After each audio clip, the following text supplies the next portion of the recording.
اعوذ باللہ من الشیطان الرجیم، بسم اللہ الرحمن الرحیم۔ آج چونکہ 6 ستمبر ہے تو سب سے پہلے تو میں اپنے ہیروز کو خراج عقیدت پیش کرتا ہوں، اور پاکستان آرمی، پاکستان نیوی اور پاکستان ایئر فورس کو میں سلام پیش کرتا ہوں۔ 6 ستمبر 1965 جب دشمن نے حملہ کیا پاکستان کے اوپر، تو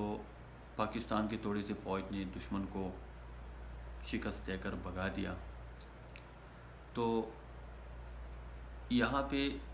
جب ہم تاریخ دیکھتے ہیں یا ڈرامے کی شکل میں دیکھتے ہیں تو ہمیں فخر محسوس ہوتی ہے اور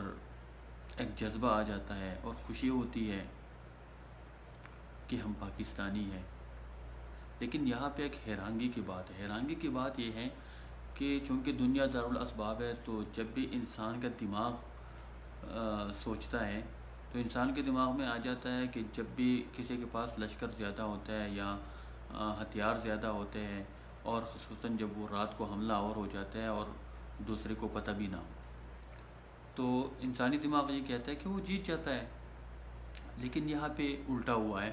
دشمن تعداد میں بھی زیادہ اور ہتھیار بھی ان کے پاس زیادہ،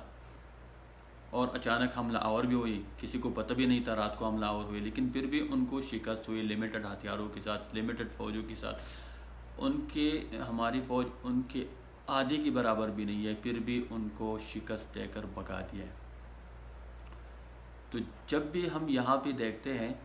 اور پھر ساتھ ہم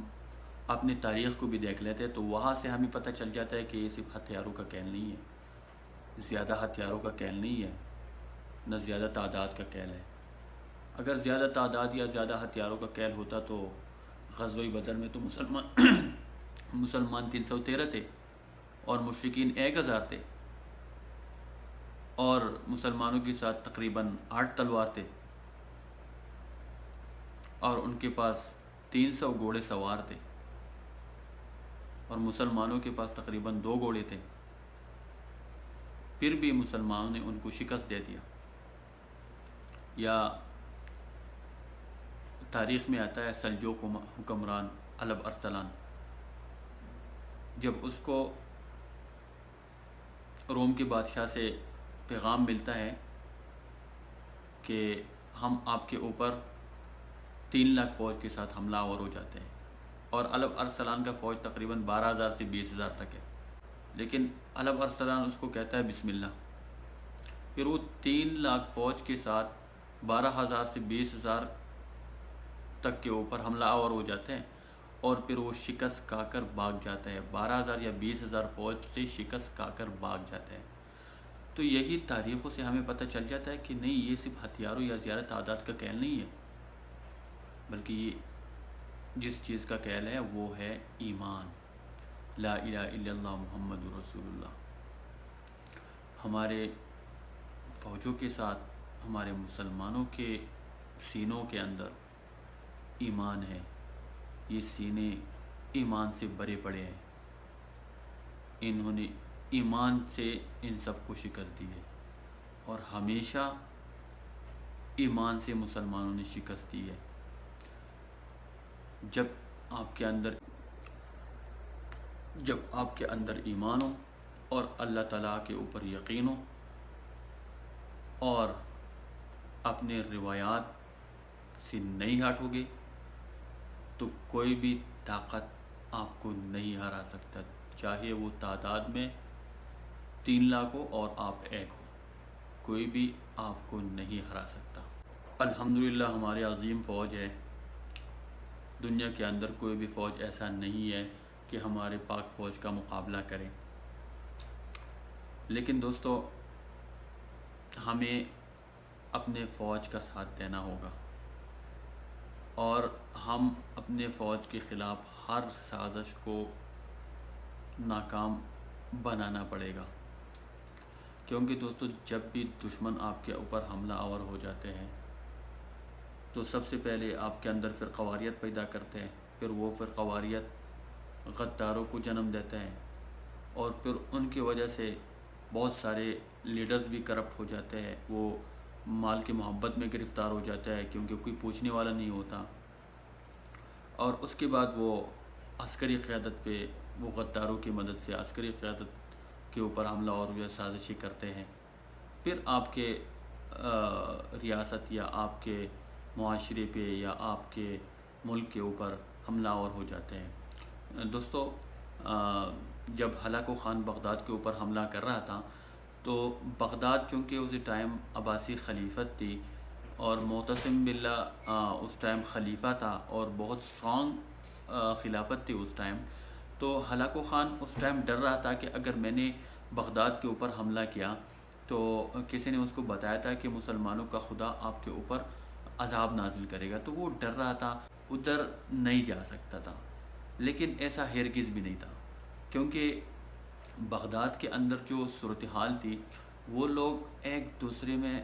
مطلب فرقوں میں بٹے ہوئے تھے اور ایک دوسرے کے اوپر کیچڑ اچار رہے تھے، مناظرے کر رہے تھے چھوٹی چھوٹی بات پہ، مطلب کوئی کہتا تھا کوا حلال ہے، کوئی کہتا تھا کوا حرام ہے، تو اسی کی وجہ سے پھر اس کے اندر غدار پیدا ہو گئے۔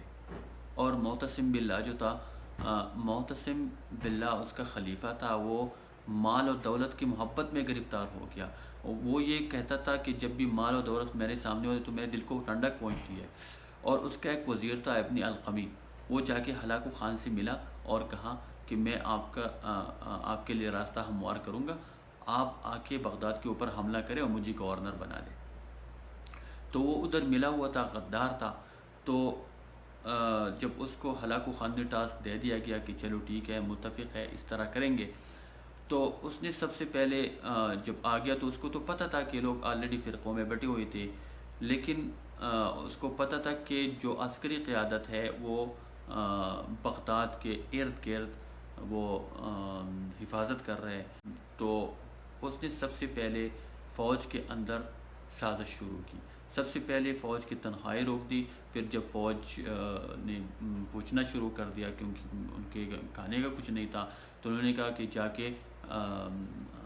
جو لوگ ہیں، جو عوام ہیں، ان سے زبردستی خراج لے لے۔ تو فوج جا کے عوام سے زبردستی خراج لے لے تو حالات خراب ہو گئی، تو وہ لوگ معتصم باللہ کے پاس آ گئے۔ تو پھر یہ سوچی سمجھی سازش کے طور پہ یہ ابن القمی معتصم باللہ کے پاس آ کے اور یہ مشورہ دے دیا کہ فوج کی تعداد کم کرو، اور جتنے بھی فوج آپ کی تعداد کم کریں گے پھر اس کی تنخواہیں روک دے، تنخواہیں کم کر دے۔ تو انہوں نے ایسا کر دیا اور ہلاکو خان نے بغداد کے اوپر حملہ کر دیا، کیونکہ اس کی فوج کمزور پڑ گئی تھی، اس نے حملہ کر دیا اور ساتھ ہی غدار بھی ملا ہوا تھا، تو اس نے بغداد کو قبضہ بھی کر لیا۔ اور پھر اس کے بعد جو ابن القمی تھا، اس نے جب ہلاکو خان سے پوچھا کہ اب مجھے گورنر بناؤ، تو ہلاکو خان نے سب سے پہلے اس کو اپنا غلام بنایا، غلامی کے طور پہ اس سے کام لے لیا۔ اور پھر جب ٹائم آیا تو ہلاکو خان نے کہا کہ ہم آپ کو گورنر نہیں بنا سکتے، پھر وہ رونے لگا۔ جب وہ رونے لگا تو ہلاکو خان اٹھ کے بولا اور تلوار اٹھا کے اس کے گردن پہ رکھ دی کہ جو اپنے مسلمان بھائیوں کا وفادار نہیں بن سکا تو وہ ہمارے کیسے وفادار بن سکتا ہے، اور اس کو قتل کر دیا۔ تو دوستو، یہ میں نے آپ کے سامنے تاریخ رکھ دی۔ دیکھو، ہم اپنے فوج کے ہمیں ساتھ دینا چاہیے، ہماری فوج دنیا کی عظیم فوج ہے اور انشاءاللہ ایسا رہے گا۔ پاکستان زندہ باد، پاک